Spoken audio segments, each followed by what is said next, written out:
Hi viewers, in this problem we have to find the value of this whole problem. So we'll solve this problem according to the rule of operation PEMDAS. So here we'll first of all solve the premises, which will give us 1 plus 2 equal to 3. Here we have multiplication outside the premises, and then there we have two divisions.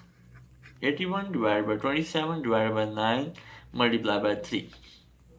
As we know that according to the PEMDAS rule of operation, multiplication and division have the equal priority, but important thing is that we have to move from left to right. So we'll first of all do this division, which will give us 81 divided by 27 equal to 3 divided by 9 multiplied by 3.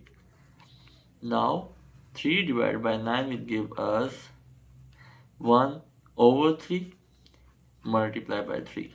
This 3 and this 3 will be cancelled out, and we'll only get 1 as a answer to this problem. Hit like button if you enjoyed the video, and never forget to subscribe my channel, The Math Habit. Thank you.